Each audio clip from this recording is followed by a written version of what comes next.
अल्हम्दुलिल्लाह। तो आपको पता है कि हम इस तरह के टॉपिक्स बहुत एड्रेस कर रहे हैं नौजवानों के हवाले से, because it all starts from the, इसको मैं कहूँगा कि सबसे पहले कॉन्सेप्ट्स क्लियर होने बहुत ज़रूरी हैं। यानी अगर मैंने किसी को बताना है ना कि इस्लाम इस बारे में ये कहता है कि मिसाल तौर पे हलाल एक चीज़ क्यों है, हराम एक चीज़ क्यों है, या मैंने किसी को बताना है कि तुम दीन की तरफ आओ, दीन की तरफ आने के ये फ़वाइद हैं, तो उसका सबसे पहले कन्विंस होना बहुत ज़रूरी है कि ये दीन वाकई सच्चा है। ठीक है, राइट। और ये हमसे सवाल करेगी हमारी नेक्स्ट जनरेशन कि आपको कैसे पता है कि इस्लाम ही सच्चा मज़हब है, या ये भी सवाल आ सकता है कि खुदा है भी कि नहीं, ये भी तो सवाल आ सकता है ना माइंड में। नेचुरल है, कोई मसला नहीं, अगर आता है किसी के माइंड में तो अच्छी बात है। तकवीत लेने के लिए हमें ये सवाल करना चाहिए, और जब तकवीत आ जाए, ईमान बढ़ेगा, तो फिर ज़्यादा आसान होगा दीन पर अमल करना। ठीक है, ईमान जब बड़ा होगा ज़्यादा आसान हो जाता है चीज़ों को छोड़ना, हलाल हराम का ख्याल रखना। तो ये एक बहुत बड़ी वजह है इस टॉपिक को सिलेक्ट करने की, why we not God and religion. ज़रूरत क्या है, स्टार्ट ही हम यहाँ से करते हैं कि आखिर ज़रूरत ही क्या है मज़हब की और खुदा की। ठीक है, तो ये आपका मॉड्यूल है, 6 इसमें लेक्चर्स होंगे, और इस मॉड्यूल का नाम है बेस्ट ऑफ बोथ वर्ल्ड्स। उस आया से अखज़ शुदा है, रब्बना आतिना फिद दुनिया हसना व फिल आखिरती हसना। ठीक है, दोनों दुनिया की कामयाबी। तो इसमें हम क्या बात करेंगे, बेसिकली इसमें जो है हम बेस्ट प्रैक्टिकल इस्लामिक कॉन्सेप्ट्स आपको सिखाएंगे, जो कि आपकी सोशल और प्रोफेशनल लाइफ के साथ जिनका ताल्लुक है। आगे मैं आपको दिखाता हूँ क्या क्या। 6 क्लासेस हैं, और they are design to build upon each other, leading to a practical framework for you that will not only help them live a meaningful life but also applies these concepts for ultimate success in both world.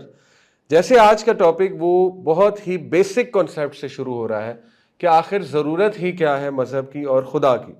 क्योंकि कोई ये सवाल कर सकता है कि नहीं, कई ममालिक हैं वहाँ पे मज़हब नहीं है, लेकिन वहाँ के लोग बहुत अच्छे हैं, वहाँ के लॉज बहुत अच्छे हैं, वहाँ के रूल्स बहुत अच्छे हैं। ठीक है, कई लोग हैं वो खुदा के बिलीवर नहीं है, लेकिन वो बड़े अच्छे इंसान हैं और बड़ी अच्छी ज़िंदगी गुजार जाते हैं, अखलाकियात वाली ज़िंदगी गुजार जाते हैं, वगैरह वगैरह, इस तरह के सवाल पूछे जाते हैं। तो पहला तो ये है। बाकी 6 क्लासेस मुख्तसरन उनके टॉपिक्स बता देता हूँ। How to live a purposeful life, ठीक है, एक बामकसद ज़िंदगी कैसे गुजारनी है, एक बेहतरीन किरदार के साथ ज़िंदगी कैसे गुजारनी, the best character. Concept of risk बहुत ज़रूरी है आप लोगों को समझ आना कि रिस्क का कॉन्सेप्ट क्या है, क्योंकि आपने ज़ाहिर है आगे जाके जॉब्स करनी है या जो भी करना है, तो आपको पता होना चाहिए रिस्क है क्या। इसके बाद time management according to Islam, ये भी आप लोगों को बहुत ज़बरदस्त स्किल सीखना चाहिए, और communication skills from the Quran.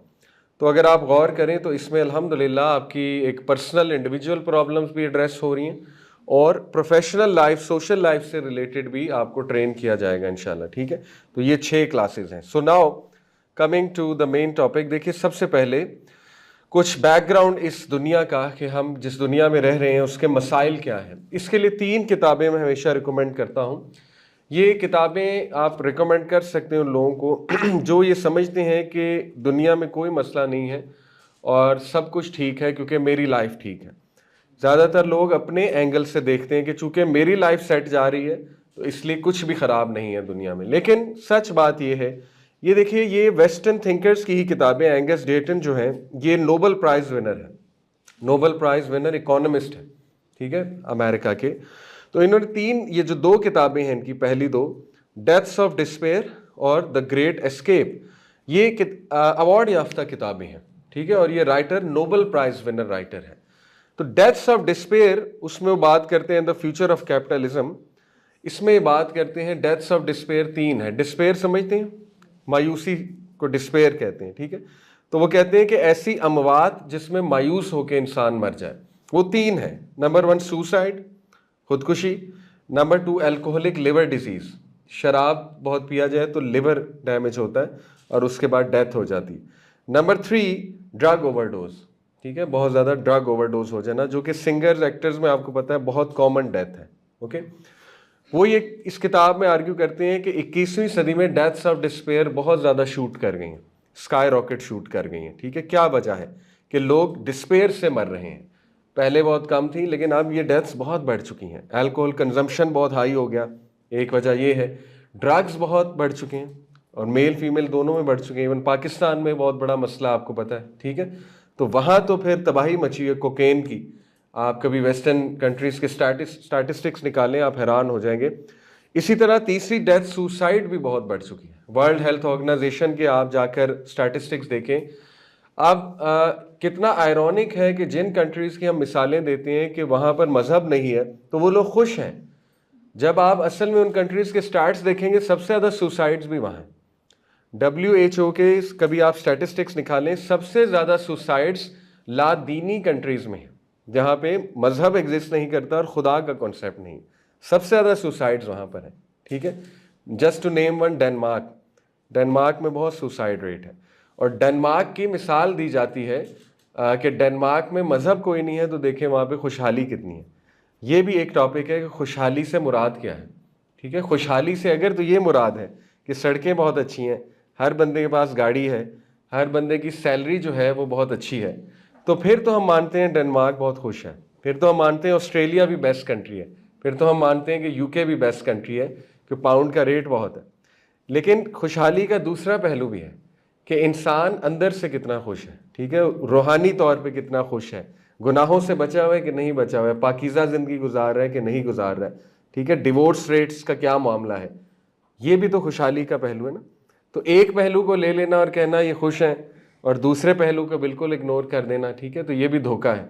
Anyway, दूसरी किताब द ग्रेट एस्केप, उसमें भी वो यही बात करते हैं कि कैपिटलिज्म की वजह से, सरमायादाराना निज़ाम जो है, सुना हुआ है ना कैपिटलिज्म का, उसकी वजह से रिच और पुअर में इनइक्वालिटी है एक्सट्रीम, और बहुत गैप बढ़ चुका है पूरी दुनिया में। जो रिच है वो रिच हो ही जा रहा है, अमीर अमीर हो ही जा रहा है, गरीब गरीब हो रहा है ज़्यादा। तो उसकी वजह आखिर क्या है, उसमें वो हेल्थ को, वेल्थ को और ओरिजिन्स ऑफ इनइक्वालिटी को डिस्कस करते हैं। तो ये किताब भी बड़ी आई ओपनिंग है, जो हम सब के लिए एक वेकअप कॉल है कि ये जो करंट दुनिया है इसमें लोग खुश नहीं है। ये हम नहीं कह रहे, ये उनके वेस्टर्न इंटेलेक्चुअल्स ही ये पॉइंट आउट कर रहे हैं चीज़ें, ठीक है। नोआम चॉम्स्की भी एक बहुत इंटेलेक्चुअल है वहाँ के, वो बहुत हाईलाइट करते हैं मॉडर्न प्रॉब्लम्स को। अमेरिका के हैं नोआम चॉम्स्की, कभी इनको सर्च कीजिएगा, ठीक है। उसके बाद excellence without a soul, Harry R Lewis, ये भी कोई आम इंसान नहीं है। ये कौन है? Former dean of Harvard college, Harvard college के डीन है, ठीक है। तो इनकी किताब है does liberal education have a future. इस किताब में ये आर्ग्यू करते हैं कि जो लिबरल एजुकेशन सिस्टम है वो रूहानियत को ख़त्म कर रहा है स्टूडेंट्स में से, ठीक है। और उसकी दलील ये है कि लिबरल एजुकेशन सिस्टम इंसान को रोबोट बना रहा है, ये इनकी किताब का आर्गूमेंट है। और अब मेन जो एम है स्टूडेंट का वो पैसा है, जिसमें कोई हर्ज नहीं होना चाहिए था, एज लॉन्ग एज पैसे के बारे में उसके जो अफकार और नज़रियात हैं वो ठीक होते, एज लॉन्ग एज दैट, ठीक है। वो उससे क्या मुराद है, जैसे एक सलफ, पाइस प्रेडिसेसर्स, पुराने बुजुर्ग, उन्होंने एक बात बोली थी सहाबा के बारे में। ताबी, ताबी समझते कौन होता है? जो सहाबा से मिला हुआ है, ठीक है। तो एक ताबी थे, उनका नाम मुझे जहन से निकल गया, उन्होंने अपने लोगों को बताया कि मैं सहाबा से मिला हूँ और तुम्हें पता है कि हम में और सहाबा में क्या फ़र्क था। तो लोगों ने पूछा आप बताइए क्या फ़र्क था। तो उन्होंने बड़ा खूबसूरत जुमला बोला, उन्होंने कहा कि सहाबा के हाथ में दौलत थी, दिल में नहीं। ये फ़र्क है मेरे और तुम में, ठीक है। तो बड़ा गहरा जुमला है, अगर आप इस पर गौर करें कि उनके हाथ में था पैसा, दिल में नहीं था। दिल में जब पैसा आ जाता है ना तो फिर मामलात ख़राब होना शुरू होते हैं, जो आज हम देख रहे हैं कि एक घर बिकता है, बच्चे आपस में एक दूसरे पे केसेस करते हैं, लड़ाइयाँ लड़ते हैं, माँ बाप पे केस कर देते हैं, माँ को कोर्ट में घसीट लेते हैं, बाप को कोर्ट में घसीट लेते हैं, ज़मीनों के ऊपर कितने झगड़े होते हैं, so on and so fourth, right. तो एक्सीलेंस विदाउट अ सोल, बहरहाल इस किताब का क्रक्स वो ये कहते हैं कि हम जो स्टूडेंट पैदा कर रहे हैं रूहानी तौर पर वो बिल्कुल खाली हो जाता है एक इदारे से पढ़कर। और उसकी बहुत सी वजह आप अपने आंखों से भी देख सकते हैं कि एक अच्छा खासा स्टूडेंट जो बड़ी वैल्यूज़ लेकर एक जगह पर एंटर होता है, बड़ी अच्छी तरबियत हुई होती है पीछे से, लेकिन एक इदारे में जाता है तो वो सारी तरबियत रिवर्स हो जाती है, वो सारी वैल्यूज़ आहिस्ता आहिस्ता ख़राब होना शुरू होती हैं, डैमेज होना शुरू होती हैं। क्यों? जब वो वहाँ जाता है, देखता है कि मौजें लगी, कॉन्सर्ट्स हो रहे हैं, फ्री मिक्सिंग हो रही है, इंटरमिंगलिंग हो रही है, यहाँ तो खुला मॉल है, ड्रग्स भी बड़े कॉमन है, सब कुछ है, ठीक है। अब घर से दूर आया हुआ है, हॉस्टल लाइफ में आया हुआ है, रोक टोक कोई नहीं, माँ बाप नहीं देख रहे, तो बड़े चांसेस होते हैं स्लिप होने की। जी आपने कुछ कहना है बेटा? Yes, there is a funny joke I want to tell. बाबा ना अक्सर मजाक में, लाइक जब हम नहीं पढ़ते थे नहीं आती, तालीम ही ना मतलब तुम लोगों का कुछ नहीं बिगाड़ सकती। हाँ बिल्कुल। I was telling one of my fellows and she said कि इन सब का हमारा ना तालीम ही बिगाड़ रही है। सही बात, सही, गुड। ऐसे ही है, ऐसे ही ये वंस ये वी यूज्ड टू से कि तालीम भी इनका कुछ नहीं बिगाड़ सकी, बट अब उल्टा हो गया। बहरहाल ये तो पाकिस्तानी यूनिवर्सिटीज़ तो खैर बात बाद में कभी करेंगे, लेकिन ये अभी बात हो रही है लिबरल जो वहाँ की यूनिवर्सिटीज़ हैं जो बहुत ज़्यादा लिबरल हो चुकी हैं, और दे आर वेरी कंसर्न्ड, उन्हीं के इंटेलेक्चुअल्स आर वेरी कंसर्न्ड कि स्टूडेंट्स आहिस्ता आहिस्ता जो है वो बिल्कुल ही रूहानियत उनसे ख़त्म करते जा रहे हैं हम। एनीवे तो ये 3 किताबें हमेशा मैं रिकमेंड करता हूँ जब भी किसी ने एक ओवरव्यू देखना है कि हमारी दुनिया के मसाइल क्या हैं, ग्लोबल इश्यूज़ क्या चल रहे हैं, ठीक है। इसके अलावा कभी हमसे को पूछे कि अच्छा आप 3 मेन मसले बताएं आज की दुनिया के लोगों के, तो ये सोशोलॉजिस्ट बताते हैं कि ये 3 क्राइसिस चल रहे हैं आज की आज के जो जनरेशन है। एग्जिस्टेंशियल क्राइसिस, ये किसको कहते हैं, एग्जिस्टेंस से रिलेटेड। एग्जिस्टेंशियल क्राइसिस होता है कि एक बंदे को अपनी एग्जिस्टेंस का मकसद ही समझ ना आए और वो चैलेंज करे कि मैं एग्जिस्ट ही क्यों कर रहा हूँ।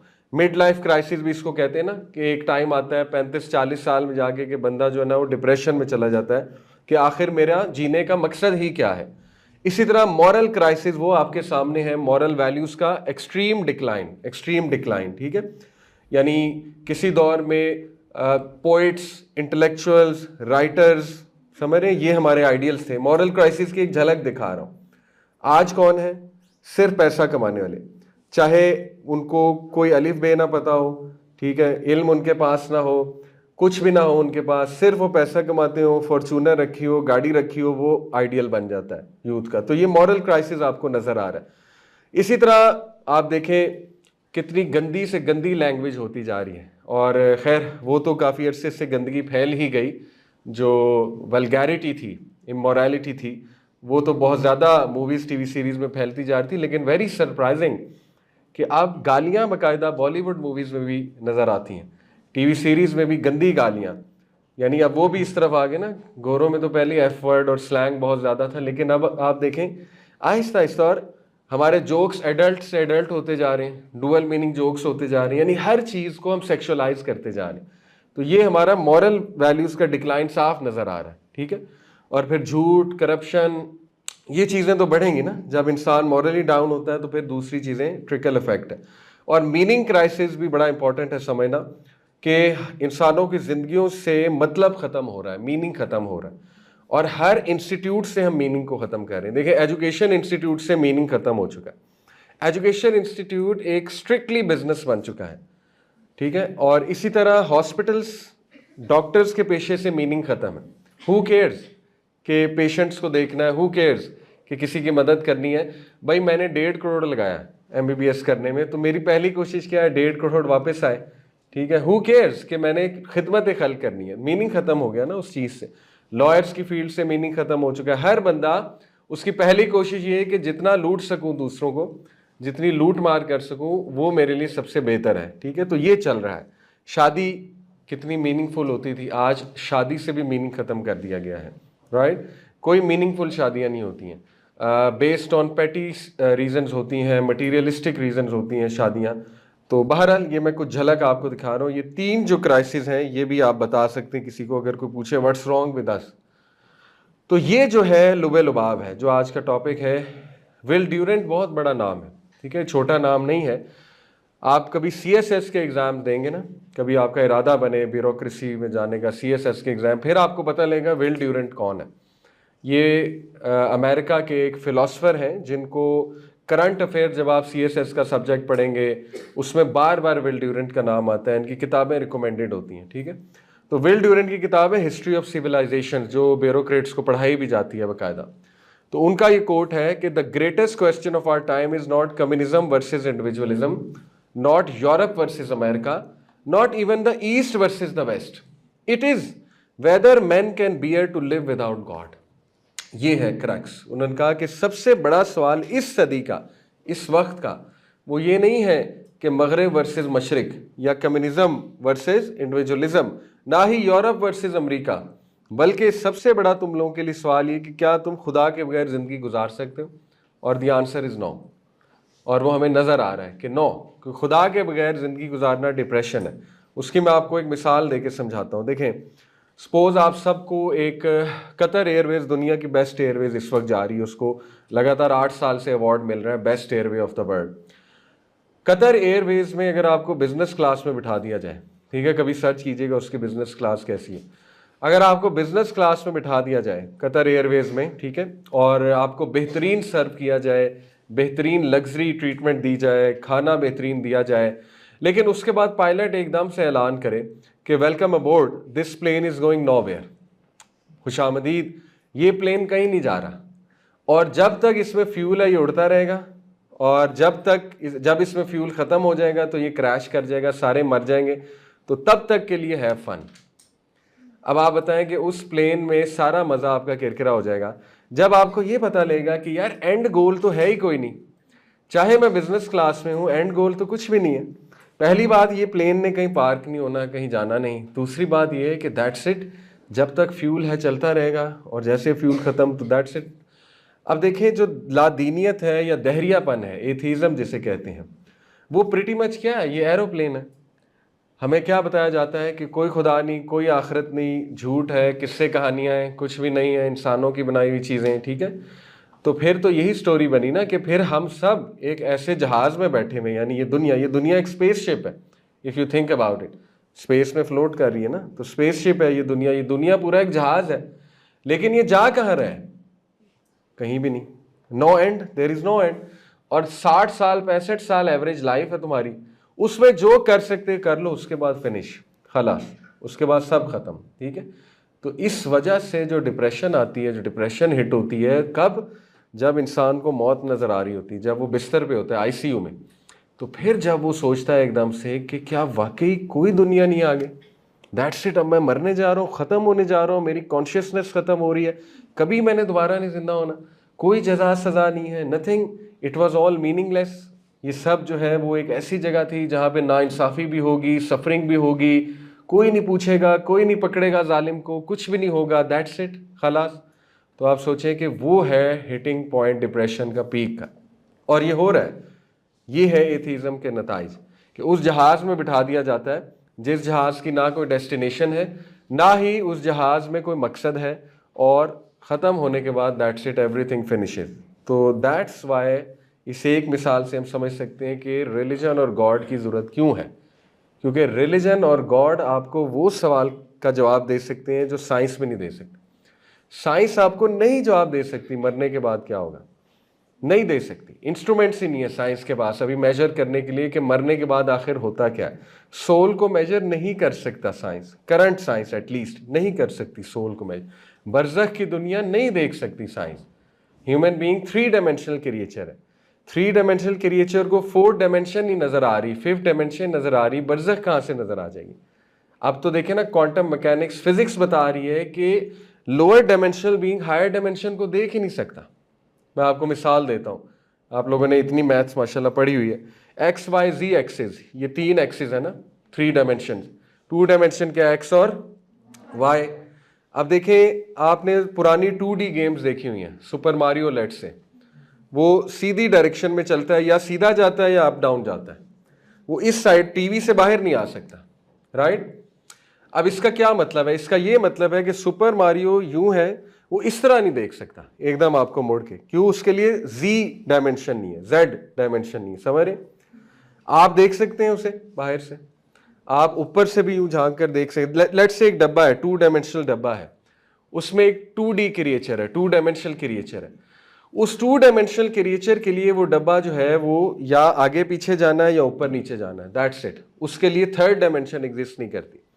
आप हर 3rd डायमेंशन से भी उसको एक्सेस कर सकते हैं। आप उसको ये ऊपर से भी देख सकते हैं, साइड पे जाके भी देख सकते हैं, पीछे से भी देख सकते हैं और नीचे से भी देख सकते हैं, क्योंकि आपके लिए क्यूब है, आपके लिए डब्बा नहीं है। उसके लिए स्क्वायर है, आपके लिए वो स्क्वायर क्या है, क्यूब। आपके लिए 3rd डायमेंशन भी एग्जिस्ट कर रही है। अब इस मॉडल को बढ़ाएं, ये हम नहीं बात करें, फिजिसिस्ट बात करें। 4th डायमेंशनल बीइंग आपको कहां कहां से देख सकता है, आपकी सोच है। 5th डायमेंशनल बीइंग 5वीं डायमेंशन एक्सेस कर सकता है कायनात की। 6th डायमेंशनल बीइंग क्या कर सकता है, सोचें, ठीक है। एक एक डायमेंशन बढ़ती जाएगी हर एक के लिए। जैसे मैंने आपको कहा कि 3 डायमेंशनल बीइंग के लिए 3rd डायमेंशन एक्स्ट्रा है, और वो 3rd डायमेंशन से एक्सेस कर रहा है चीज़ों को, ठीक है। तो आज हम मुतकब्बिराना होकर कहते हैं खुदा दिखाओ मुझे। भाई आप तो, खुदा आपको कैसे नज़र आएगा? अल्लाह ताला तो हाईएस्ट डायमेंशन से भी ऊपर है, ठीक है। आपको तो पता ही नहीं दुनिया में चल क्या रहा है, आपको तो ये भी नहीं पता है कि ये जो कायनात हमें नज़र आ रही है ये असल में क्या है, क्योंकि आप 3 डायमेंशनल आई से देख रहे हैं ना। सो बताने का मकसद ये है कि जब हम गैब को चैलेंज करते हैं और टोटल रिजेक्ट कर देते हैं, ये बहुत आउटरेजियस है। इसको तो साइंटिस्ट भी नहीं अब मानते। आपको पता है कि अब साइंटिस्ट, आज के फिजिसिस्ट ये कह रहे हैं कि the maximum you can say, जो सबसे मैक्सिमम बात आप कर सकते हैं वो ये है कि मे बी खुदा एग्जिस्ट करता है या मे बी नहीं, दैट्स द मैक्सिमम। लेकिन ये कहना कि एग्जिस्ट ही नहीं करता, ये मुतकब्बिराना जुमला है। क्यों मुतकब्बिराना जुमला है? क्योंकि अभी तक आपको ये भी नहीं पता लगा कि एटम असल में क्या है, इलेक्ट्रॉन असल में क्या है। अब क्वांटम मैकेनिक्स अगर थोड़ा सा आपको इंटरेस्ट है, वो नए नए पार्टिकल्स बता रहे हैं कि अभी तक आपको पार्टिकल्स की दुनिया ही नहीं समझ आई। आप खुदा को चैलेंज कर रहे हैं कि खुदा नहीं नजर आता। अभी तक आप इलेक्ट्रोमैग्नेटिक वेव नजर आती थी 100 साल पहले, अल्ट्रा वायलेट, रेडियो वेव्स, तो अगर कोई कह देता है ही नहीं तो कितना मुतकब्बिराना जुमला था। लेट्स से कोई कहता कि एग्जिस्ट ही नहीं करती इलेक्ट्रोमैग्नेटिक वेव्स, मैं नहीं मानता। 100 साल बाद हो गई दरियाफ्त कि नहीं हो गई, ठीक है, X rays, gamma rays, electromagnetic. अच्छा लेट्स से 150 साल पहले कोई कहता ब्लैक होल है ही नहीं, एग्जिस्ट ही नहीं करता, इम्पॉसिबल, दिखाओ ब्लैक होल कहाँ है। तो आज तस्वीर आ गई कि नहीं आ गई, ठीक है। तो ये मुतकब्बिराना जुमले हैं। अभी तो बहुत स्टेजेस हैं साइंस की, बहुत स्टेजेस, अभी तो शुरुआत है। अभी क्या क्या दरियाफ्त होना है, क्या क्या चीज़ मिस्ट्री पता लगनी है इंसान को, ठीक है।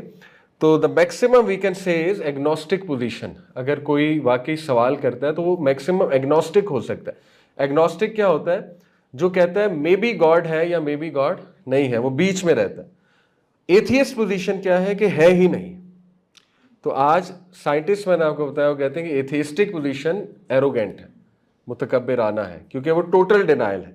Total denial based on what? Your own scientific tools. और आपके साइंटिफिक टूल्स इंतहाई इनकम्प्लीट और इंतहाई लिमिटेड हैं। समझ रहे हैं? पॉइंट बड़ा इंपॉर्टेंट है समझना, ठीक है। एनीवे, तो देखिए सबसे पहले हम अल्लाह ताला की एग्जिस्टेंस पे आर्गूमेंट्स कि गॉड एग्जिस्ट करता है। कुछ सवालात होते हैं कि खुदा को किसने बनाया, ठीक है। ये एक सवाल पूछा जाता है कि अच्छा ये बताओ खुदा को किसने बनाया। एक एथियस्ट लड़की थी वहाँ अमेरिका में, तो उसके साथ एक मुस्लिम डिबेट कर रहा था, बड़ी अच्छी डिबेट। एक चैनल है दावा पल्स PULSE, यूट्यूब पे भी है, फेसबुक पे, यू कैन फॉलो इट। उसमें छोटे छोटे क्लिप्स होते हैं डिबेट्स आपस में लोगों की। तो उसमें देयर वाज वन क्लिप कि वो खातून से, बच्ची थी खैर, एनीवे का 18-19 साल की, वो उससे सवाल करता है कि बिग बैंग कैसे हुआ। पहले उससे पूछता है ये बताओ यूनिवर्स कैसे एग्जिस्टेंस में आई। तो उसने कहा कि बिग बैंग से। उसने कहा अच्छा बिग बैंग कैसे हुआ, बिग बैंग किसने कराया? यानी according to Newton's first law there has to be a resultant force, ठीक है ना। Everything that is in motion must have a cause and effect argument है ना, जो थॉमस एक्वाइनस ने भी दिया था एथिज्म के खिलाफ। इटालियन प्रीस्ट था थॉमस एक्वाइनस, उसने दलील दी थी कि everything that is in motion must have a resultant force, must have a cause. Law of inertia पढ़ा हुआ न्यूटन का, ठीक है। तो उसने कहा कि बिग बैंग कहाँ से हुआ है, तो शी बिकेम साइलेंट। बल्कि उसने काउंटर क्वेश्चन किया, वो समझ गई मुसलमान है। उसने कहा यही सवाल मैं तुमसे कर सकती हूँ, अल्लाह कहाँ से आया? अगर तुम पूछ रहे हो बिग बैंग कहाँ से हुआ है, तो अल्लाह कहाँ से आया है, अल्लाह ताला को किसने बनाया, ठीक है। उसने कहा मैं आंसर देता हूँ। उसने फौरन इनफाइनाइट रिग्रेस वाला पॉइंट बताया, फिलोसॉफिकल आर्गूमेंट है। इनफाइनाइट रिग्रेस होता है कि इनफाइनाइट पॉसिबिलिटीज होती हैं एक चीज़ की, और अगर हम इन्फिनिटी पर चलते रहें तो कभी भी एक चीज़ वजूद में नहीं आएगी, ठीक है। इट विल नेवर अकर, अगर इन्फिनिटी को फॉलो करते हैं। मैं आपको मिसाल देता हूँ कैसे। देखें, एक आम सा सिपाही, उसको उसका हायर रैंक ऑफिसर कहता है कि सामने दुश्मन है, गोली चलाओ। वो सिपाही कहता है रुक जाओ, मैं पहले अपने ऑफिसर से इजाज़त लेता हूँ, एक और ऑफिसर से, ठीक है। वो ऑफिसर के पास जाता है, कहता है जी इजाज़त दें, गोली चला दूँ। वो कहता है रुको, मैं अपने बड़े से इजाज़त लेता हूँ। लेट्स से मैं कैप्टन से इजाज़त लेता हूँ। कैप्टन के पास जाता है, कैप्टन कहता है रुको, मैं मेजर से इजाज़त ले लूँ। मेजर के पास जाते हैं, मेजर कहता है रुको, मैं जो है वो ब्रिगेडियर से, कर्नल से इजाज़त ले लूँ। कर्नल कहता है रुको, मैं ब्रिगेडियर से इजाज़त ले लूँ। ब्रिगेडियर कहता है रुको, मैं जो है जनरल से इजाज़त ले लूँ। जनरल कहता है रुको, मैं मेजर जनरल से इजाज़त ले लूँ। वो कहता है रुको, मैं 3 स्टार से इजाज़त ले लूँ, 3 स्टार मेजर जनरल। वो कहता है रुको, मैं 5 स्टार मेजर जनरल से ले लूँ। वो भी कहता है रुक जाओ, मैं 10 स्टार से ले लूँ। वो भी कहता है रुक जाओ, इन्फिनिटी स्टार से ले लूँ। इन्फिनिटी स्टार कहता है रुको, मैं इन्फिनिटी स्टार से इजाज़त ले लूँ। तो इजाज़त किससे लेनी है? कहीं ना कहीं ये जो सुपीरियॉरिटी का सिलसिला है ख़त्म होना है कि नहीं होना है, वरना गोली चल सकती है। दुनिया में भी कहीं ना कहीं रैंक्स ख़त्म होते हैं कि नहीं होते हैं, ठीक है। तो कायनात का रैंक ख़त्म भी कहाँ होता है, शुरू भी कहाँ होता है? कौन है? हुवल अव्वल वल आखिर। अल्लाह कहता है अपने बारे में, मैं ही अव्वल हूँ, मैं ही आखिर हूँ।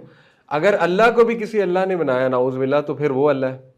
अगर उसको भी किसी अल्लाह ने बनाया तो फिर अल्लाह है कौन? इसका मतलब the fact that universe is existing, the fact that me and you are existing, इसका क्या मतलब है कि सिलसिला कहीं ख़त्म हुआ है, ठीक है, और शुरू हुआ है कहीं से, शुरू भी हुआ है और ख़त्म भी कहीं पे होगा। वो जहाँ से शुरू हो रहा है उसी एंटिटी को हम क्या कहते हैं? अल्लाह, गॉड, ठीक है। उसने सब कुछ शुरू किया और उसको किसी ने शुरू नहीं किया। लम यलिद वलम यूलद, यही तो अल्लाह अपना इंट्रो देता है, ठीक है। तो ये इजी आंसर है कि एक सिलसिला ख़त्म होगा, वरना इन्फिनिटी रिग्रेस में आप जाएंगे, जो कि एक पैराडॉक्सिकल प्रॉब्लम है और आप उसको कभी सॉल्व नहीं कर सकेंगे। और द रीज़न कि हर चीज़ एग्जिस्ट कर रही है, ये दलील है कि किसी ने कराई है, और वो कोई जो भी है वो असल में अनक्रिएटेड बीइंग है। तो हमारे पास तो इसका आंसर है, ठीक है। एनीवे, तो अल्लाह की एग्जिस्टेंस कई तरीक़ों से प्रूव की जा सकती है। कुछ आर्गूमेंट्स कुरानिक हैं, क्लियर, वेरी सिंपल आर्गूमेंट्स।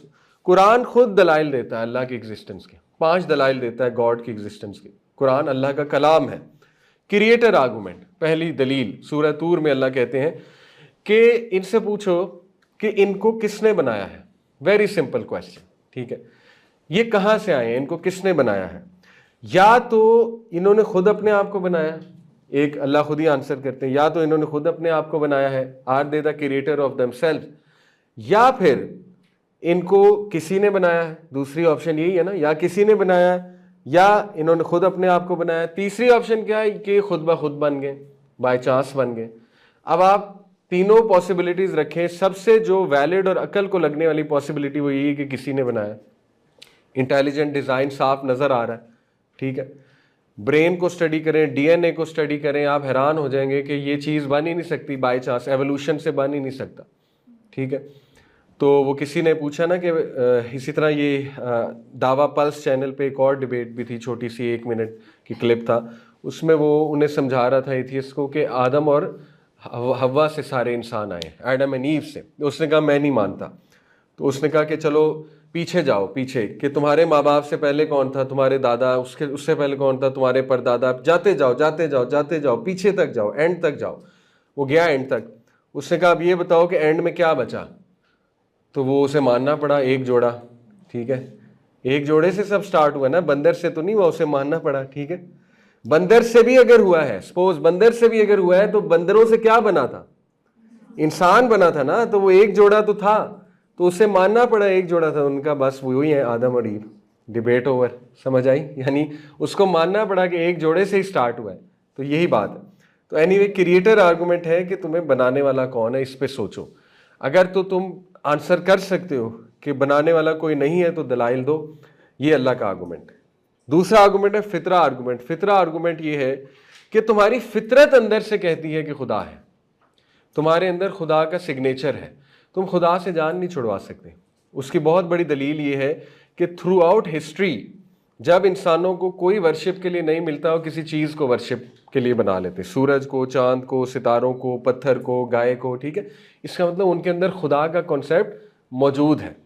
और ये आपने नोट किया है कि जब मुसीबत आई हो, यानी वो एक है ना जोक भी है कि there is no atheist on a crashing plane. जब जहाज़ क्रैश होने वाला होता है तो सबका अल्लाह बाहर आ जाता है, सबके अंदर से खुदा बाहर आ जाता है, ठीक है। जैसे एक रशियन था वो एस्ट्रोनॉट, उसने जोक में कहा था ना, ऊपर जाके वो एथियस्ट था, उसने कहा था I don't see any God up there. जैसे वो फिरौन ने जोक किया था ना मूसा अलैहिस्सलाम से, उसने कहा था अपने उसको हमान को, स्ट्रक्चर बनाने को, कि ऐसा करो एक बड़ा सा टावर बनाओ, मैं झांकूँ तो सही मूसा का खुदा है कहाँ। उसने भी यही जोक किया था ना। तो उसने जोक किया कि मुझे ऊपर नज़र नहीं आ रहा खुदा। तो फिर किसी ने जवाब दिया बड़े मजे का, उसने कहा you will see God when your oxygen runs out, तुम्हारे ऑक्सीजन खत्म होने लगी तब खुदा तुम्हें नजर आ जाएगा। तो यही बात है। तो अल्लाह ताला कहता है कि जब ये समंदर में होते हैं, कुरान की आयत है, और तूफान आता है और कश्ती डूबने वाली होती है तो एकदम अल्लाह को पुकारते हैं, और जब अल्लाह किनारे लगा देता है कश्ती तो अल्लाह को भूल जाते हैं। तो ये हमारी फितरत में खुदा का कॉन्सेप्ट है। बच्चा आप देखें खुदा का कॉन्सेप्ट लेकर पैदा होता है। इस पर सोशल रिसर्चेज हैं, ऑक्सफोर्ड यूनिवर्सिटी की रिसर्च है कि उन्होंने ऐसे कबाइल को स्टडी किया जिनका मॉडर्न वर्ल्ड से कोई ताल्लुक नहीं हुआ आज तक, ना कोई अखबार पढ़ा, ना कोई कम्युनिकेशन है, ना टीवी देखा आज तक, नथिंग। ऐसे कई कबाइल हैं, कई आइलैंड्स हैं ऐसे। उनको जब स्टडी किया, all of them were believer in some god. मैं नहीं कहता अल्लाह के बिलीवर थे, लेकिन कोई ना कोई बिलीफ सिस्टम उनका ज़रूरी था। क्या साबित हुआ कि खुदा पर बिलीफ नेचुरल है और खुदा पर डिसबिलीफ अननेचुरल है। क्यों? क्योंकि अगर ये कबाइल नेचर में रह रहे ना विदाउट इन्फ्लुएंस्ड बाय एनीवन, तो अगर एथिज्म नेचुरल होता तो ये कबाइल क्या होते? एथियस्ट होते। लेकिन ये क्या थे? Believer in something. तो बिलीफ सिस्टम नेचुरल है और उसके ऑपोजिट अननेचुरल है। ठीक है, ये दलील है। और ये बाकायदा एक जोक भी है इस पे, वो एक एथियस्ट है पाकिस्तानी, नाम नहीं लूँगा, बहुत डिबेट्स कर रहे हैं आजकल। एक एंकर थे, जर्नलिस्ट थे, उन्होंने बड़ी डिबेट्स की आजकल इस्लामिक लोगों से, इवन क्रिश्चियन थियोलॉजिस्ट से भी अमेरिका जाकर अब डिबेट्स कर रहे हैं। तो उनके बारे में ये जोक बन गया है कि जितने लोग ये मुसलमान कर रहे हैं कोई नहीं कर रहा, क्योंकि उनकी डिबेट्स इतनी फजूल होती हैं कि जो एथियस्ट होता है मुसलमान हो जाता है। और डिबेट्स सुन के उनके बारे में जोक मशहूर हो गया है कि मौलवियों से ज़्यादा मुसलमान तो ये कर रहे हैं अपनी डिबेट्स कर करके। एनीवे, उनके मुंह से, विल यू बिलीव इट, बहुत फ़नी क्लिप है, उनके मुंह से एक दिन ये जुमला निकल गया था कि खुदा का शुक्र है मैं एथियस्ट हूँ। इस बात पे वो उनका बहुत मजाक, बहुत मीम्स बनी। ठीक है, उनके मुंह से निकल गया कि खुदा का शुक्र है मैं एथियस्ट हूँ, यानी वो पीछा नहीं छुड़ा सके खुदा से। ठीक है। तीसरा आर्गूमेंट है पीस एंड कंटेंटमेंट आर्गूमेंट। ये चैलेंज है अल्लाह का कि खुदा के बगैर तुम जिंदगी में सुकून नहीं हासिल कर सकते, और उसके बहुत से दलाइल हैं, वो आगे कभी डिस्कस करेंगे। इन शॉर्ट ये है पर्पस आर्गूमेंट, ये है कि अल्लाह के बगैर तुम्हें लाइफ का पर्पस पता ही नहीं लग सकता। ठीक है, जो पर्पस खुदा बताएगा वही असल पर्पस है। अदरवाइज फिर ढूंढते रहो अपने पर्पस, तजर्बे करते रहो, एक्सपेरिमेंट्स करते रहो, उसमें नुकसान होगा। आपको एक मिसाल देता हूँ, अल्कोहल अच्छी चीज़ है बुरी चीज़ है? आज साइंस भी बता रही है कि हेल्थ के लिए डैमेजिंग है। सुअर का गोश्त, पोर्क, साइंस बता रही है। अब इतने आपने तजर्बे किए, जब वही को आपने पीछे फेंक दिया, इतने तजर्बे किए, अल्कोहल पिया बहुत ज़्यादा, पिग मीट बहुत खाया, पोर्क मीट, उसके नताइज सामने आ रहे हैं, बीमारियां, कैंसर, ऑल दीज थिंग्स। ठीक है, तो जब वही आपको बता रही, खुदा बता रहा है ये हलाल है ये हराम है, तो मान लो तजर्बे करने की क्या ज़रूरत है? ठीक है, कितनी खूबसूरत बात है, नहीं पर्पस दिया जा रहा है आपको। Deductive reasoning argument in short ये है कि डिड्यूस करो कायनात को देख कर कि there is a designer. Deduce करना, इसको डिडक्टिव रीजनिंग कहते हैं। ठीक है, यानी every design has a designer. ये बेसिकली एरिस्टोटल का भी आर्गूमेंट था, डिज़ाइन आर्गूमेंट, एरिस्टोटल जो अरस्तु था। ठीक है, तो बहरहाल ये 5 आर्गूमेंट्स कुरान देता है। इन्ना फी खल्किस समावाति वल अर्ज़ि वख्तिलाफिल लैली वन नहारी लआयातिन लिउलिल अलबाब, सूरह आले इमरान की वर्स 190, कि बेशक ज़मीन व आसमान की तख्लीक में और रात और दिन के आने में अक्लमंदों के लिए निशानियाँ। ये होती है डिडक्टिव रीजनिंग, कि डिड्यूस करो कि किसने किया है ये। अल्लाह कहते हैं क्या ये अपने अंदर नहीं झांकते? क्या इन्हें नज़र नहीं आता इनको किसने बनाया हुआ है? अपने अंदर झांको। मेडिकल के जो लोग हैं उनसे पूछें कभी कि how does the body work, हैरान हो जाएंगे आप। ठीक है, उसके बाद क्विकली फिलोसॉफिकल और साइंटिफिक आर्गूमेंट्स क्या हैं, वो भी तकरीबन 4-5 है, बट ये कि हम मेन 4 पढ़ते हैं। डिज़ाइन आर्गूमेंट जो है एरिस्टोटल का है, प्लेटो का है, सॉरी प्लेटो, अफलातून। ठीक है, प्लेटो ने आर्गूमेंट दिया था every designer has a design, every design has a designer, so therefore the universe is a design and must have a designer। और ये कुछ चीज़ें डिज़ाइन आर्गूमेंट की सिर्फ मैं आपको दिखा रहा हूँ कि कभी आप पढ़ें इकोसिस्टम कैसे चल रहा है, B how does it work, B को कैसे पता लगता है हेक्सागोनल छत्ता बनाना है, स्क्वायर नहीं बनाना या सर्कुलर नहीं बनाना। ठीक है, इसी तरह हमारा डीएनए के ऊपर तो पूरी किताब है ना, देयर इज़ अ गॉड। एक एथियस्ट था बहुत बड़ा, एंथनी, उसका पूरा नाम मेरे जहन से निकल गया, एनीवे उसने किताब लिखी थी देयर इज़ नो गॉड। उसके बाद जब उसने डीएनए को स्टडी किया तो रिवर्स किया किताब का टाइटल और किताब लिखी देयर इज़ अ गॉड। और उसने प्रूव किया डीएनए से कि डीएनए का स्ट्रक्चर देखकर मुझे यकीन हो गया कि खुदा है, कि डीएनए क्या कमाल की चीज़ है। ठीक है, तो ये प्लेटो का आर्गूमेंट था, डिज़ाइन आर्गूमेंट। इसी तरह जो है कॉस्मोलॉजिकल आर्गूमेंट जो है ये एरिस्टोटल का था। कॉस्मोलॉजिकल आर्गूमेंट ये है वो किताब, ये Antony Flew, there is a God, how the world's most notorious atheist change his mind, DNA के ऊपर जो है ये किताब है। ठीक है, फिर यूनिवर्सल कॉन्स्टेंट्स को जब आप देखें, 30 यूनिवर्सल कॉन्स्टेंट्स पे कायनात चल रही है जिनकी एक वैल्यू है। मिसाल के तौर पे एवोगेड्रोस कांस्टेंट, उसकी एक खास वैल्यू है 6.02 इंटू 10 की पावर -23 गालिबन। Gravitational constant, universal gravitational constant क्या वैल्यू है 6.67 इंटू 10 की पावर 11। इसी तरह जो है प्लैंक कांस्टेंट, इसी तरह जो है वो एक्सपेंशन रेट ऑफ यूनिवर्स। ठीक है, so on and so. 30 universal constant जिनकी एक वैल्यू है वो गवर्न करते हैं यूनिवर्सल लॉज को, जो 4 फंडामेंटल फोर्सेज हैं उनको। तो कार्ल सेगन बहुत बड़ा फिजिसिस्ट जो गुजरा है, फौत हो गया, उसने कहा कि जब ये यूनिवर्सल कांस्टेंट्स को आप देखते हैं और कायनात की सिंक्रोनी को देखते हैं, कायनात की जो एक सिंक्रोनी कहेंगे, तसलसल से जो कायनात बनी हुई खूबसूरती से, तो यू हैव टू से कि कोई तो है जो निज़ाम हस्ती चला रहा है। उसने ये नहीं कहा, लेकिन what he meant was this. ठीक है, क्योंकि ये यूनिवर्सल कांस्टेंट्स की वैल्यू इतनी प्रिसाइज है कि अगर ये एक भी नंबर इधर से उधर हुआ तो यूनिवर्स तबाह हो सकती है। मैं आपको मिसाल देता हूँ, जैसे हाइड्रोजन एटम, उसका एक मैस है, वो मैस थोड़ा फ्रैक्शन भी बड़ा या छोटा हुआ तो यूनिवर्स एग्जिस्ट ही नहीं करेगी। इसका मतलब है कि इतना प्रिसाइज डिज़ाइन के लिए डिज़ाइनर की ज़रूरत है। रैंडम अनइंटेलिजेंट चीज़ नहीं, nature is random and unintelligent. अगर आप कहते हैं ना कि नेचर ने बनाया सब कुछ, मदर नेचर डम्ब है, अनइंटेलिजेंट है, उसको नहीं पता। जैसे मैं आपको कहूँ कि आईफोन के सारे पीसीज अलहदा कर दो, ठीक है, पेचकस पकड़ो, एक एक चीज़ को अलहदा कर दो, सारी चीज़ें अलहदा करके एक डब्बा पकड़ो, उस डब्बे में आईफोन के सारे पार्ट्स भर दो, उस डब्बे को हिलाते रहो, 100 साल भी हिलाते रहेंगे आईफोन नहीं बनेगा। क्या ख्याल है? हिलाते रहें, जो मर्जी करते रहें, आईफोन नहीं बनेगा। क्यों? आईफोन तब बनेगा जब एक इंटेलिजेंट पर्सन, जिसको पता है कौन सा पीस कहाँ फिट करना है, जब तक वो उस तरह से फिट नहीं कर देगा आईफोन के पीसेस को, तब तक आईफोन नहीं बन सकता। तो ये आर्गुमेंट, एवोल्यूशन का आर्गुमेंट कि डब्बा हिलता रहा, हर चीज़ खुद ब खुद बनती गई, ठीक है ना, सेल भी खुद बन गया, और उसके बाद सेल से वो एक मल्टी सेल ऑर्गेनिज्म भी बन गया, उस मल्टी सेल ऑर्गेनिज्म से एक बहुत ही कॉम्प्लेक्स ऑर्गेनिज्म भी बन गया, और उसके बाद सारी चीज़ें आगे चलती रहीं। बहरहाल इस पे बहस बहुत हो सकती। तो एरिस्टोटल का आर्गूमेंट था कॉस्मोलॉजिकल, वो ये होता है कि हर चीज़ का आगाज़ होता है, everything has a beginning, so the universe should have a beginning as well, और उस बिगिनिंग को करवाने वाला एक बिगिनर है। ये एरिस्टोटल का आर्गूमेंट था, कॉस्मोलॉजिकल आर्गूमेंट इसको कहते हैं। ठीक है, और जब उससे सवाल पूछा जाता था कि फिर खुदा की बिगिनिंग कहाँ से आई, तो उसमें इनफाइनाइट रिग्रेस वाला आर्गूमेंट है, राइट, कि अगर आप खुदा पे भी ब्रेक नहीं लगाएंगे तो फिर ब्रेक कहाँ लगेगी? अगर हर चीज़ का क्रिएटर है तो फिर ब्रेक ही नहीं कहीं लगनी। जब ब्रेक ही नहीं कहीं लगनी तो चीज़ एग्जिस्ट ही नहीं कर सकती। लेकिन द फैक्ट कि चीज़ एग्जिस्ट कर रही है, इसका मतलब क्या है कि कहीं ब्रेक लगी थी और वो चीज़ वजूद में आई थी। जैसे मिसाल के तौर पे अगर गोली चली है, सिपाही ने गोली चलाई है, तो इसका मतलब इजाज़त देने वाला कोई तो था। अगर था ही नहीं तो गोली चल सकती है? नहीं चल सकती। इसीलिए अगर यूनिवर्स और आप और मैं एग्जिस्ट कर रहे हैं तो इसका क्या मतलब है? किसी ने तो बनाया है। ठीक है, तो दैट इज अल्लाह। तीसरा आर्गूमेंट मॉरल आर्गूमेंट है जो दिया जाता है, वो ये है कि खुदा के बगैर अच्छाई और बुराई को कैसे जानेंगे? वही के बगैर एक ही तरीका है, तजर्बे करेंगे। और तजर्बे करने में फिर जो अमवात होंगी, फिर जो इंसान सफ़र करेंगे, उसका कौन जिम्मेदार है? देखें, तजर्बे ही हो रहे हैं ना, अभी तक तजर्बे हो रहे हैं, कर लो।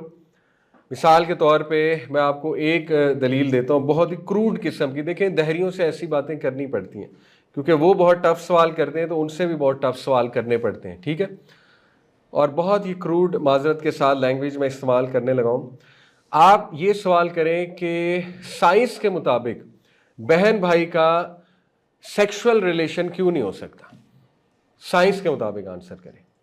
बहन और भाई और माँ और बेटा, उसका सेक्सुअल रिलेशन क्यों नहीं हो सकता? साइंस के मुताबिक बताएं जी। प्रोटेक्शन यूज कर लेंगे। I am being very open. अगर कोई प्रोटेक्शन यूज़ कर ले फिर हो सकता है कि नहीं हो सकता है? साइंस के मुताबिक हो सकता है। लॉरेंस क्रॉस बहुत बड़ा फिजिसिस्ट है, हमजा जॉर्सिस एक मुस्लिम डिबेटर है, उन्होंने उससे सवाल पूछा था कि अच्छा मोरालिटी को हटा देते हैं, वही को हटा देते हैं। मैं आपको पॉइंट ये बताना चाह रहा हूँ, वही ही नाजायज़ करार देती है। साइंस के मुताबिक कोई मसला नहीं है, वही नाजायज़ करार देती है। वही ने बताया है माँ का क्या स्टेटस है, बहन का क्या स्टेटस है। ये एथिक्स कहाँ से आ रहे हैं? वही से आ रहे हैं। वही के बगैर एथिक्स नहीं है।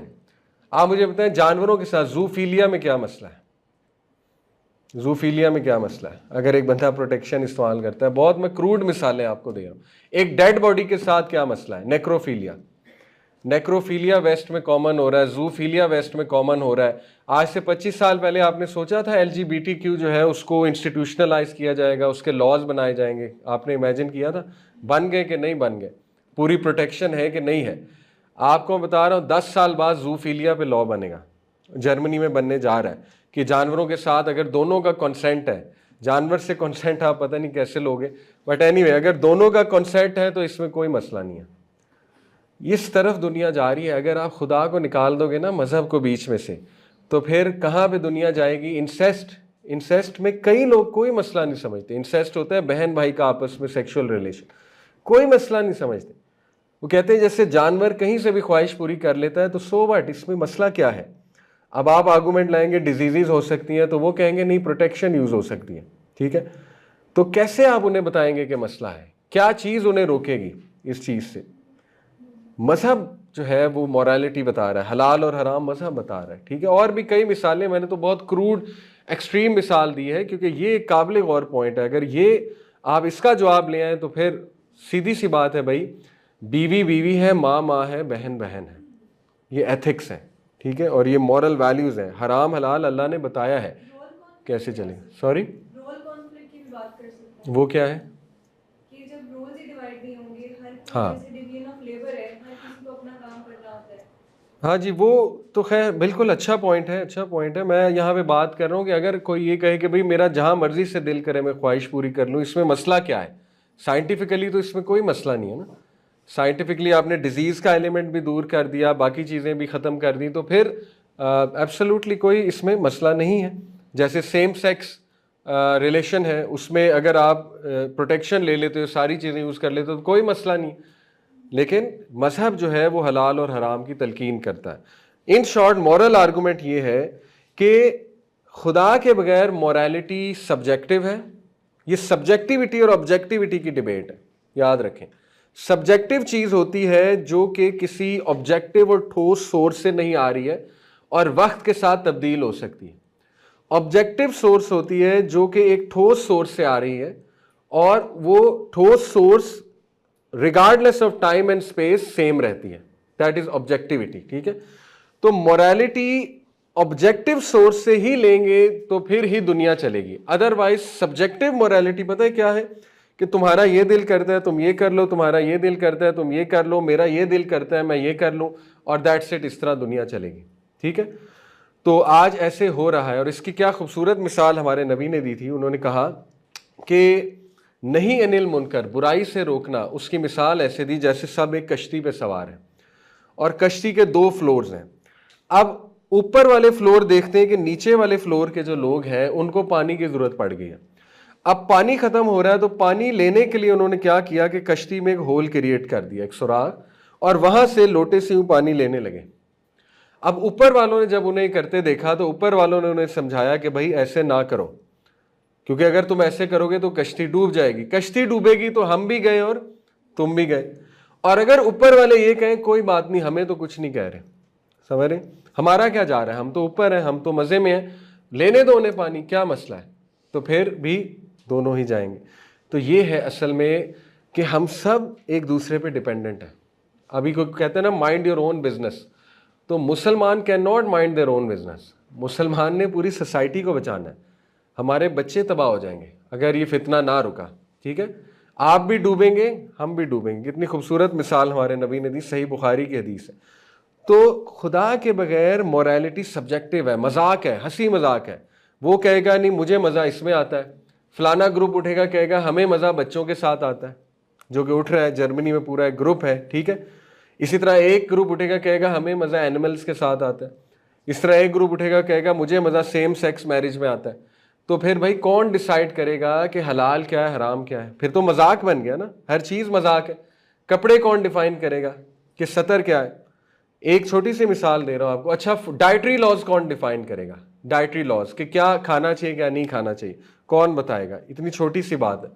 तो ये तीसरा आर्गूमेंट है। चौथा आर्गूमेंट जो है, और ये भी मैं आपको बता दूं कि खुदा के बगैर there is no ultimate purpose, मज़हब के बगैर no ultimate hope, no ultimate value, no eternal and meaningful happiness. ना हमारा कोई मकसद है मज़हब और खुदा के बगैर। हम सब एक जहाज़ में हैं जिसने क्रैश हो जाना है। खाओ पियो ऐश करो, जॉब्स करो, कमाओ, और कोई गरीब है कोई अमीर है, कोई पूछने वाला नहीं है। जो गरीब है उसका कसूर है, वो गरीब ही है। जो अंधा है उसका कसूर है, वो अंधा है। जो अपाहिज है उसका कसूर है, वो अपाहिज है। बस जीना है तो जीना जियो, मरना है तो मरो, सुसाइड करो, जो मर्जी करो, नो पर्पस। ये पहला। दूसरा, नो अल्टीमेट होप, कोई होप नहीं है, कोई सजा जजा नहीं है, कोई नाइंसाफ़ी का जवाब नहीं देगा, कोई नहीं पकड़ेगा जालिम को, नथिंग, कुछ नहीं होने वाला। एक बंदा बदमाश है, उसके हाथ में पुलिस भी है, वकला भी है, सब कुछ है, बस वो डॉन है। माइट इज़ राइट, ख़त्म, डील विद इट, ठीक है। फिर तो यही है ना, एथिस्ट बिलीफ्स पे जाते हैं। नो अल्टीमेट वैल्यू, कोई वैल्यू नहीं है, तुम कीड़े मकोड़े हो, तुम्हें नेचर कुचल देगी, कुछ भी नहीं तुम्हारी वैल्यू। अगर रहना है जिंदा तो भेड़िया बन के रहो, वरना खरगोश रहोगे तो भेड़िए खा जाएंगे। सर्वाइवल ऑफ द फिटेस्ट, ठीक है। नो अल्टीमेट होप, कोई होप नहीं है, वैल्यू भी तुम्हारी कोई नहीं है। और चौथा, इटर्नल और मीनिंगफुल हैप्पीनेस एग्जिस्ट ही नहीं करती। बस टेम्पररी हैप्पीनेस है, कुछ देर के लिए खुश होता है बंदा, उसके बाद ख़त्म हो जाती है, उसके बाद लगे रहो दुनिया में। तो मज़हब और खुदा का कॉन्सेप्ट हमें बताता है कि एक इटर्नल जगह है जहाँ पे हैप्पीनेस ही हैप्पीनेस है। That is the concept of paradise, जन्ना। यानी जब इमेजिन करें कि आप फौत शुदगान अपने रिश्तेदारों को, अपने वालिद को, अपनी वालदा को जब जन्नत में देखेंगे तो वो क्या खुशी का मंजर होगा, ठीक है। तो कैसे होप देता है रिलीजन, ठीक है। तो इन शॉर्ट ये बातें कि मज़हब की और खुदा की क्या ज़रूरत है। और आखिरी चीज़ कि अगर आपसे कोई पूछे कि मज़हब इस्लाम ही क्यों, ठीक है, तो मैं उसके आपको 4 आर्गूमेंट्स देता हूँ इंशाल्लाह ताला। देखें, पहला आर्गूमेंट सॉरी जी, 5 आर्गूमेंट्स हैं। हर रिलीजन क्लेम करता है वो खुदा की तरफ से, राइट, लेकिन देखा यह जाएगा कि उसका जो स्क्रिप्चर है, उसकी जो सोर्स है, वो प्रिजर्व हुई है कि नहीं हुई है। वैलिड बात है ना, लॉजिकल बात है। अब कुरान का इस्लाम का स्क्रिप्चर है कुरान, ठीक है। इस्लाम की दलील क्या है? कुरान मजीद। कुरान मजीद पहली तो बात खुद कहता है मुझे चैलेंज करो, इस जैसी किताब बना कर दिखाओ। कोई किताब ऐसे नहीं कहती, ठीक है। वइन कुंतुम फी रैबिम मिम्मा नज़्ज़लना अला अब्दिना फ़अतू बिसूरतिन मिन मिस्ली वदऊ शुहदाअकुम, कि अगर तुम समझते हो किताब मेरे बंदे ने गढ़ ली है, सूरह अल बकरा की आयत है, तो बुलाओ अपने तमाम हेल्पर्स को और इस जैसी एक सूरत बनाकर दिखा दो। ये कुरान का चैलेंज है। कुरान प्रिजर्व हुआ है कि नहीं हुआ है? ज़ेर ज़बर इधर से उधर नहीं हुआ पिछली 15 सदियों में। कुरान के हुफाज कितने हैं? अगर कुरान स्क्रिप्चर फॉर्म में गायब हो जाए अचानक दुनिया से, कुरान फ़ौरन वापस आ जाएगा। कैसे? सीनों में मौजूद है, ठीक है। तो सबसे वेल प्रिजर्व जो स्क्रिप्चर है वो कौन सा है? कुरान। अब आप साबित करें बाइबल है। कुरान कैसे हम तक पहुंचा है? बच्चे बच्चे को पता है। ज़ैद बिन साबित, उनकी टीम बनी, उन्होंने कलेक्ट किया, कुरान जमा किया, मैच किया, हुफाज से डबल चेक किया, बाकी नुस्खों से डबल चेक किया। आप साबित करें बाइबल कैसे आई, किसने नरेट की, किसने लिखवाई, ट्रांसमिट कैसे हुई आगे, ठीक है। इसी तरह आप साबित करें उपनिषद, वेदास, वो कहाँ से आए, हिंदू स्क्रिप्चर, महाभारता कहाँ से आई, वगैरह वगैरह। It's a good argument, you can argue कि कहाँ से आया है वो स्क्रिप्चर, पहला आर्गूमेंट। और सिर्फ कुरान ही प्रूव किया जा सकता है कि yes, Quran is the only scripture on this world, in this world, जिसकी सोर्स पता लग रही है और जो प्रिजर्व हुआ है थ्रू आउट हिस्ट्री, ठीक है, पहली चीज़। दूसरी चीज़ यूनिवर्सैलिटी की, क्या उस मज़हब की टीचिंग्स आलमगीरी हैं, यूनिवर्सल हैं, या इलाकाई हैं, बस एक ख़ास इलाके में ही लगती हैं। आप ईमानदारी से बताएं, जब हिंदुइज़्म का नाम आता है तो एक ख़ास कंट्री का नाम आता है। किस कंट्री का नाम आता है? इंडिया, ठीक है। जब क्रिश्चियनिटी का नाम आता है तो कुछ ख़ास कंट्रीज नाम जहन में आती हैं। अब आई नो कि इस्लाम में भी कुछ खास कंट्री आती हैं लेकिन आनी नहीं चाहिए। जब इस्लाम का नाम आता है तो हर जगह इस्लाम लग सकता है। दिस इज़ यूनिवर्सैलिटी, ठीक है। मज़हब वो सच्चा होता है कि जो एक गाँव के बंदे से लेकर एक सूटेड बूटेड बंदे पे उसकी टीचिंग्स परफेक्टली एक ही तरह से लग रही हैं। वज़ू हर बंदा कर सकता है, नमाज हर बंदा पढ़ सकता है, ज़कात जो दे सकता है वो देगा, फास्टिंग रोज़ा हर बंदा रख सकता है, ठीक है। तो इसकी जो यूनिवर्सैलिटी है इस्लाम की, यूनिवर्सैलिटी से मुराद है कि स्पेस टाइम से बरी है उसकी टीचिंग्स। यानी ऐसा नहीं है कि एक ख़ास दौर में हिजाब अच्छी चीज़ था, आगे जाकर हिजाब बुरी चीज़ बन गई। दैट इज़ नॉट यूनिवर्सैलिटी, ठीक है। हिजाब के फ़वाइद ता क़यामत रहेंगे और नज़र आते रहेंगे लोगों को, राइट। इसी तरह इस्लाम की जितनी भी टीचिंग्स हैं वो यूनिवर्सल हैं, वो उनकी यूनिवर्सैलिटी एंड तक लोग गवाही देते रहेंगे कि वाकई ये हर इलाके पे लग रहे हैं, हर टाइम में लग रहे हैं, हर इलाके पे लग रहे हैं ये टीचिंग्स, ठीक है, रिगार्डलेस। तो ये दूसरा आर्गूमेंट होता है कि वो एप्लीकेबल है to all human beings at all times. तीसरा, do its laws promote human well being. अगर कोई मजहब कहता है मैं खुदा की तरफ से हूँ तो ये देखा जाएगा कि उसके जो लॉज हैं वो ह्यूमन वेल बींग को प्रमोट करते हैं कि नहीं। अब आप सिर्फ 5 पिलर्स हमारे उठा लें, नमाज ह्यूमन वेल बींग को प्रमोट कर रही है कि नहीं, वुज़ू ह्यूमन वेल बींग के लिए है कि नहीं है, और नमाज में रूहानियत मिलती है वो भी ह्यूमन वेल बींग के लिए। मस्जिद में जब लोग इकट्ठे होते हैं नमाज के लिए तो वो ब्रदरहुड है, ह्यूमन वेल बींग है कि नहीं है, ठीक है। इसी तरह रोज़े को ले लें, ह्यूमन वेल बींग है कि नहीं, कितनी चैरिटी, कितने जो है वो अफ्तारियाँ कराई जाती हैं, और हेल्थ को कितना फ़ायदा है, पर्सनल वेलफेयर भी उसमें कितना है रोज़ा रखने का, ठीक है। फास्टिंग, आज तो बड़े बड़े स्पोर्ट्समैन फास्टिंग कर रहे हैं, दे हैव रियलाइज के फास्टिंग के कितने जो है वो फ़वाइद हैं, ठीक है। तो इसी तरह आप हज के फ़वाइद ले लें, ह्यूमन वेलबींग के हवाले से ब्रदरहुड कायम होती है, यूनिटी कायम होती है, बहुत कुछ कहा जा सकता है। ज़कात ह्यूमन वेलबींग को प्रमोट करता है कि नहीं करता है, ठीक है। अभी तो सिर्फ मैंने पिलर्स बताए आपको, अभी आप बाकी की टीचिंग्स उठा लें, जो क्रिमिनल लॉ है, जो शरिया लॉ है, उसके बाद जो हिजाब है, फिर उसके बाद जो डिवोर्स लॉज हैं, फिर जो मैरिज के लॉज हैं, जो महर का everything, every teaching is promoting what, human welfare, ठीक है। मैं नहीं कहता दूसरे मज़ाहिब में ह्यूमन वेलफेयर नहीं है, हमारा आर्गूमेंट ही ये, इस आर्गूमेंट को समझ लें। आप जब भी किसी से डिबेट करें तो आपको ये मानना चाहिए कि जो दूसरे मज़ाहिब थे वो भी इस्लाम ही था किसी दौर का, वो भी कोई नबी लेकर आया था ना, बाद में टीचिंग्स डिस्टॉर्ट हुई हैं। तो हम नहीं कहते दूसरे मज़ाहिब में कोई अच्छी चीज़ें हैं ही नहीं, बिल्कुल है, और वो जो है वो कुरान की एफर्मेशन है।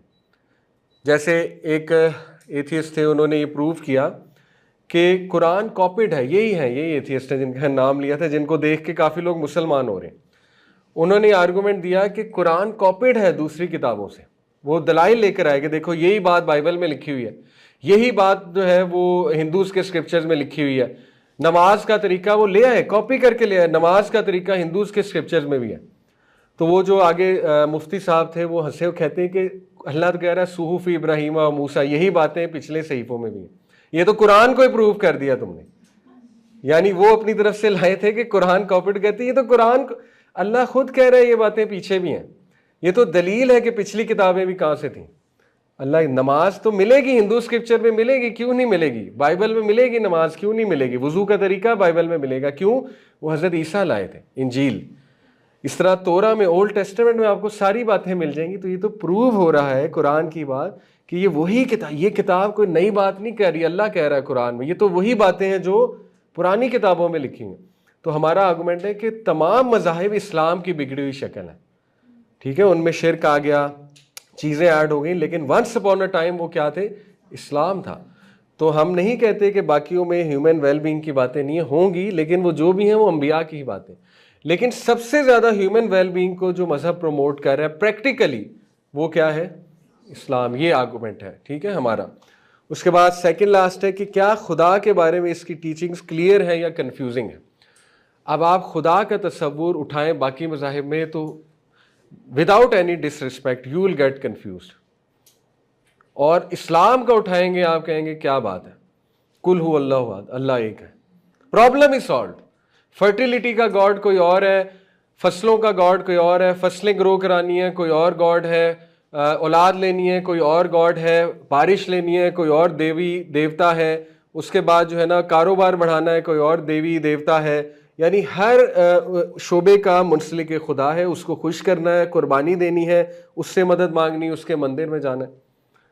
इस्लाम ने प्रॉब्लम ही हल कर दी, कुल हु अल्लाहु अहद, सब उसके अंडर है, सब उसके अंडर है, अल्लाह एक है, हो ही एक सकता है। कुरान में अल्लाह कहता है कि अगर अल्लाह के अलावा कोई अल्लाह होता तो लड़ाई होती कायनात में। कितना सिंपल आर्गूमेंट है। एक ऑर्गेनाइजेशन के 2 सी होते तो क्या होता? लड़ाई होती, इख्तलाफ। एक घर में 2 लीडर नहीं हो सकते। आप कहते हैं कायनात के 3 लीडर्स हैं, 2 लीडर्स हैं, करोड़ लीडर्स हैं कायनात चलाने वाले, ठीक है। तो सबसे सिंपलेस्ट कॉन्सेप्ट देखें, अल्लाह कहता है अल्लाहु ला इलाहा इल्ला हुवल हय्युल क़य्यूम ला तअख़ुज़ुहु सिनतुन वला नौम, कि नींद तो दूर की बात, अल्लाह को ऊँग भी नहीं आती। अब किसी मज़हब में आपको पता लगे कि खुदा सो रहा है तो आप क्या कहेंगे? ग्रीक मज़हब उठाएं, उसमें जो जितने खुदा की इमेजेस हैं, इंसानी इमेजेस हैं, वो सोता भी है, खाता भी है, पीता भी है, जेलस भी होता है, लड़ता भी है, बच्चे साजिश करते हैं उसके खिलाफ। ज़ूइस की पूरी हिस्ट्री निकालें, ठीक है। क्या मजाक है? खुदा जो है उसके खिलाफ कोई साजिश कर सकता है और बच सकता है? तो दैट इज़ नॉट गॉड। आखिरी आर इट्स लॉज रियलिस्टिक और do they demand that people act in ways, उसके लॉज रियलिस्टिक हैं कि अनरियलिस्टिक है? ये बहुत बड़ा पॉइंट है। इस पर भी आप आर्ग्यू कर सकते हैं विद ड्यू रिस्पेक्ट कि इस्लाम ही पूरा उतरता है। बाकी मज़ाहिब के लॉज कुछ रियलिस्टिक हैं, लेकिन वो वही बात है कि वो इस्लाम ही है। लेकिन बहुत से लॉज अनरियलिस्टिक हैं, दे डिमांड कि you go against human nature. Buddhism की कितनी तारीफ होती है आज, बुद्धिज़्म के लॉज देख के आप परेशान हो जाएंगे, यानी अननेचुरल लॉज हैं। आपको 40-40 दिन भूखा रहना है, आपको जो है वो प्रैक्टिस करनी है, बहुत स्ट्रिक्ट प्रैक्टिस, नंगे पैर चलना है, आपको माथा रगड़ के जो है वो टेंपल तक जाना है। ये खुदा ऐसी डिमांड्स नहीं करता, नंगे पैर चलो, अपने पाँव को डैमेज करो, अपने माथे को डैमेज करो, 40 दिन भूखे रहो, कब्र में अपने आप को दफन कर लेते हैं बुद्धिस्ट निर्वाणा अचीव करने के लिए। ये खुदा के अहकामात नहीं है, रहबानियत का हुक्म अल्लाह नहीं देता। क्रिश्चियंस ने क्या किया? अगर आप कैथोलिक क्रिश्चियन है, स्ट्रिक्ट कैथोलिक क्रिश्चियन, आप शादी नहीं कर सकते। अगर आप फादर और नन आपने बनना है, फादर और नन की बात कर रहा हूँ, आम आदमी, आप शादी नहीं कर सकते। You have to dedicate your life to Jesus Christ. क्या ये हुक्म अल्लाह दे सकता है कि शादी ना करो? तो नेचुरल नीड है ह्यूमन बीइंग की, इसीलिए उनमें पीडोफीलिया बहुत है। प्रीस्ट के बहुत स्कैंडल्स निकलते हैं बच्चों के साथ, यंग बॉयज़ के साथ, ठीक है। और कोई डाउट नहीं, हमारे यहाँ भी ये बीमारी, अल्लाह माफ़ करे। एनीवे, तो बताने का मकसद ये है कि जो मज़हब होता है सच्चा, उसके लॉज रियलिस्टिक होते हैं, ह्यूमन नेचर के ख़िलाफ़ कभी नहीं जाते। तो इस पे भी हम आर्ग्यू कर सकते हैं। हिंदुइज़म को उठाएं, क्रिश्चियनिटी को उठाएं, बाकी मज़ाहिब को उठाएं, you will see many things with all due respect, जो आप हैरान हो जाएंगे कि ये किस किस्म के लॉज हैं, ये किसने बनाए हैं? खुदा तो नहीं नाजिल कर सकता ये वाले लॉज, ठीक है। सिर्फ इस्लाम को जब आप स्टडी करेंगे तो आप कंक्लूड करेंगे हाँ बिल्कुल फितरी चीज़ें हैं, फितरी लॉज हैं, ह्यूमन वेलफेयर के लिए लॉज हैं, रियलिस्टिक लॉज। तो ये 5 हैं आर्गूमेंट्स, और उसके बाद और भी बहुत आर्ग्यू किया जा सकता है कि नबी सल्लल्लाहु अलैहि वसल्लम की ज़िंदगी से साबित किया जा सकता है इस्लाम सच्चा है, क्योंकि नबी सल्लल्लाहु अलैहि वसल्लम के बारे में उनके दुश्मन भी कहते थे वो झूठे नहीं हैं। तो वो हो नहीं सकता कि एक शख्स जिसने आज तक छोटी सी बात पे झूठ नहीं बोला है, वो अल्लाह के बारे में झूठ बोल रहे और वो एक किताब के बारे में झूठ बोल रहे, हो नहीं सकता, ठीक है। जैसे जस्ट टू वाइंड अप, बात ख़त्म करता हूँ एक जुमला कह के। एक बहुत बड़े एथियस्ट प्रोफेसर जो बाद में मुसलमान हुए, एक स्कॉलर बता रहे थे कि वो उनसे मिले, उनके लेक्चर में आए हुए थे। पाकिस्तानी प्रोफेसर थे, अमेरिका में इंग्लिश पढ़ाते थे। तो अमेरिका जब गए तो ही turned atheist for various reasons. तो उन्होंने अपनी स्टोरी सुनाई कि मुझे इकबाल का एक शेर दोबारा इस्लाम पर ले आया, इलामा इकबाल का। वो शेर अभी मेरे जहन में नहीं है, लेकिन उस शेर का खुलासा ये है, कहते हैं कि इलामा इकबाल ने कहा कि तू खुदा का इनकार कर सकता है, लेकिन तू मोहम्मद का इनकार कैसे कर सकता है? कहते दैट वाज इट। यानी आप सोचें इस जुमले में कितनी डेप्थ है। ठीक है, खुदा नज़र नहीं आता, खुदा को तुमने नहीं देखा, you can deny God. Muhammad सल्लल्लाहु अलैहि वसल्लम का तो जिस्म मुबारक मौजूद है, मदीना में एग्जिस्ट करते थे। सबसे ज़्यादा किताबें मोहम्मद सल्लल्लाहु अलैहि वसल्लम पे लिखी गई हैं थ्रू आउट हिस्ट्री। एग्जिस्ट करते थे तो लिखी गई ना, बल्कि जिस्म मुबारक मौजूद है, उनका इनकार आप कैसे कर सकते हैं? Very deep, very deep. How can you से ही लाइड, हाउ कैन यू से ही मेड अ स्टोरी? नाउज़ बिल्लाह, नाउज़ बिल्लाह। तो ये बात है असल में। बहरहाल अल्लाह तौफीक दे। तो ये पहला टॉपिक था इंशाल्लाह। मेरा ख्याल आप सर ने कुछ इंशाल्लाह आपसे, कासिम भाई जो हैं वो आपसे कुछ बात करेंगे इंशाल्लाह। So see you guys in next class इंशाल्लाह ताला। सॉरी सवाल हम नहीं ले सके क्योंकि आज मैं लेट हो गया, बट नेक्स्ट क्लास में आप मुझसे सवाल इंशाल्लाह ज़रूर पूछेगा। जज़ाकल्लाह खैर। अस्सलाम वालेकुम रहमतुल्लाहि व बरकातहू।